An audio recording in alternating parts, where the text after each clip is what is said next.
Good morning UPP और UPSI के साथियों।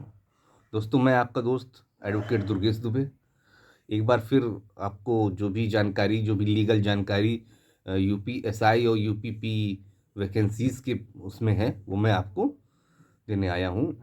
और ये मेरा चैनल सिर्फ जो आपकी जो मतलब सरकारी नौकरी टाइप से जो भी एसआई की वैकेंसी आ रही, पुलिस की वैकेंसी आ रही है, तो इसके लिए खासकर मैं आपको जानकारी देता रहता हूँ। इसमें क्या लीगल टर्म्स हैं, ये सब मैं आपको बताता रहता हूँ। अगर आपको सही लगे तो आप इसको सब्सक्राइब कर लीजिएगा। दोस्तों, आज जो बात होगी, आज बात दो टर्म पे होगी।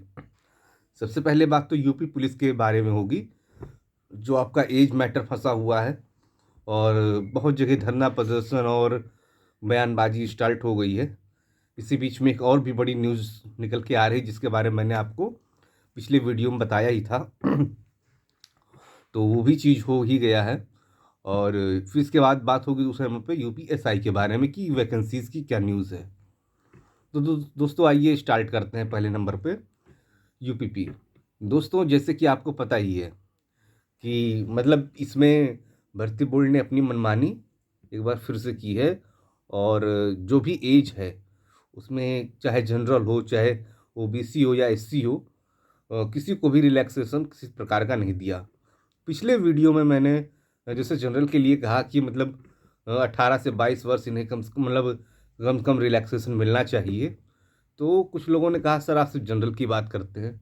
अरे, उनको ये चीज़ समझना चाहिए कि जनरल जो भी रिलैक्सेशन होता है वो जनरल के बेस पे होता है। जब जनरल को जितना भी मतलब एज में रिलैक्सेशन दिया जाएगा, उसी पे आपका आगे का रिलैक्सेशन काउंट होगा। किसी भी वैकेंसी में देखिए, वहाँ आपका अलग से एज वो नहीं लिखी होती है। उसमें ये लिखा होता है कि जितनी जनरल की एज है दी गई है, उसमें आपका 7 वर्ष का आगे का रिलैक्सेशन अपने आप जोड़ लीजिए। इस टाइप से दिया होता है। अगर जनरल का मान लीजिए 18 से 25 कर दिया जाता है, तो उसके बाद आपका 7 वर्ष जोड़ा जाएगा। तो आप ये चीज़ समझिए, मेरे कहने का मतलब ये नहीं है कि सिर्फ जनरल की।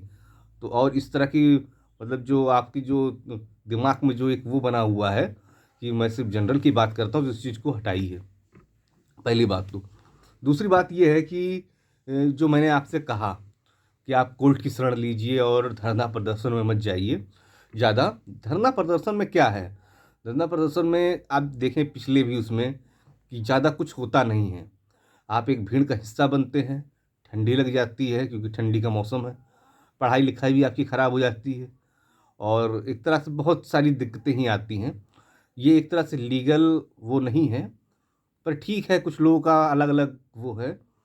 तो ठीक है, मतलब तो उसमें मैंने ये कहा कि मत जाइए, तो लोगों ने कहा कि आप वकील की मदद, वकीलों का फ़ायदा कराना चाहते हैं, ऐसा है वैसा है। दोस्तों देखिए, मैं वकीलों का फ़ायदा नहीं, मैंने साफ कहा, मैंने कहा जो आपको अच्छा लगे वहाँ पे, मतलब जो भी आप जाइए वहाँ पता कीजिए, जो भी अच्छा वकील हो, जिसने पहले केस लड़ा हो या फिर जिसको जिसको आप जानते हो, उसको आप क्या बोलते हैं केस दीजिए। और तो ऐसा ही हुआ। मैं आपको बता दूं कि जैसे कि मुझे पता था कि ये चीज़ मैं उस दिन नहीं बता सकता था। कई दोस्त लोग मेरे पास आए और कहे कि सर कैसे क्या, तो मैंने उनको दिया और एक उनकी फाइल मतलब अपील उसमें एडमिट हो गई है। और मैं उसके बारे में आपको जानकारी देना नहीं, वो उस चीज़ के बारे में आज पेपर में भी आया है।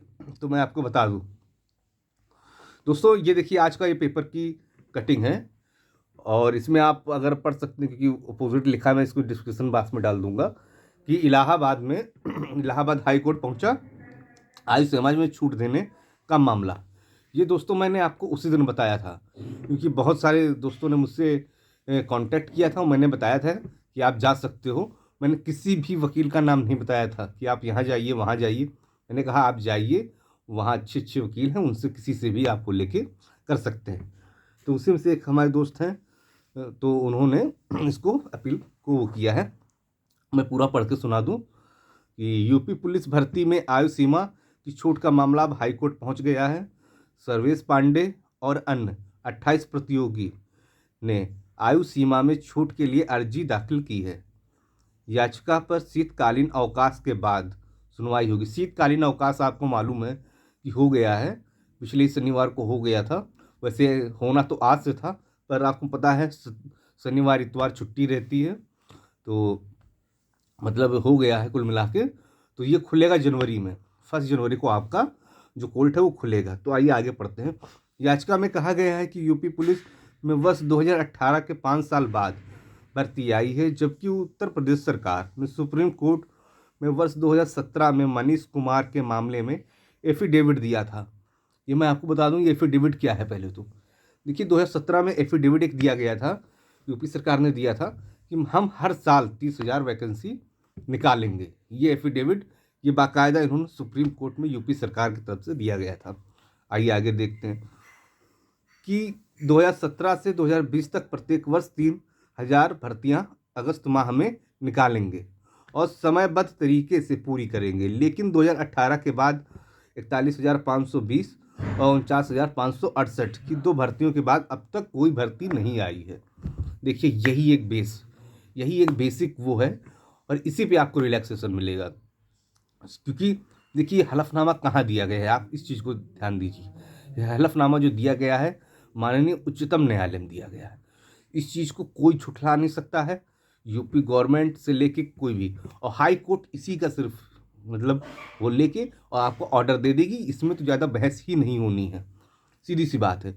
या तो आप एज रिलैक्सेशन दीजिए उन बच्चों का जो जब आपकी भर्ती आपकी नहीं निकली है, तो यहाँ से आप इसमें से जो भी बच्चे हैं जो भी आ रहे हैं इस बीच में आयु सीमा में, आप इसको या तो रिलैक्सेशन दीजिए, पहली बात। और या तो आप भर्ती तो उन्होंने निकाली नहीं, अब पीछे जाकर तो भर्ती निकाल नहीं सकते हम। तो इसमें मेन मैटर फंसता है इनको एज रिलैक्सेशन देने का। तो अगर आप ये जान लीजिए, इसी बेस पे अगर जजमेंट होता है तो कम से कम आपसे तो 3 से 4 साल का मतलब एज रिलैक्सेशन मिलेगा। इसमें ना तो कोई जनरल, ना तो कोई ओबीसी, ना तो कोई एससी। में किसी की बात पर्टिकुलर बात नहीं कर रहा हूँ, मैं एक सामूहिक बात कर रहा हूँ। सबको मिलेगा। जिसकी 28 साल तक उम्र है वो 31-32 तक जाएगा, जो 22 है वो 25 तक जाएगा। आप इस बात को समझ लीजिए, बाद में उल्टा सीधा कमेंट ना कीजिए कि आप जनरल की बात करते हैं। तो इस चीज़ को आप समझिए। तो मेरे कहने का मतलब सिर्फ यही है कि आपका ये जैसे 1 जनवरी को आपका जो कोर्ट खुल रहा है, अगर इसकी बहुत जल्दी प्रक्रिया बढ़ती रही तो आपको बहुत ही जल्दी इसका जजमेंट आपको देखने को मिल जाएगा। अगर नहीं भी मिलता है, मैं आपको बता दूं क्या होता है, 2 तरह के जजमेंट होते हैं।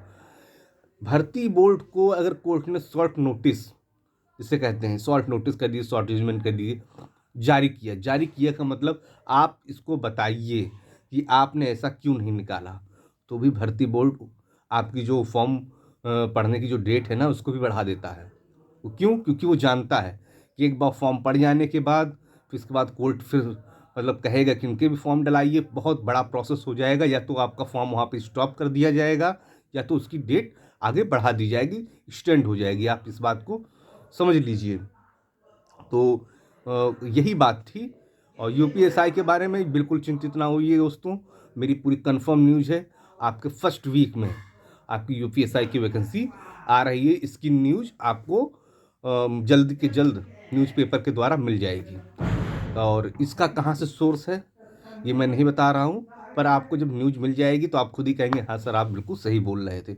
मैंने आपको पिछले ही न्यूज़ में बताया था, पिछले ही वीडियो में बताया था कि मतलब हम कोर्ट बच्चे जा रहे हैं, तो सब लोगों ने कहा कि अरे ये वो।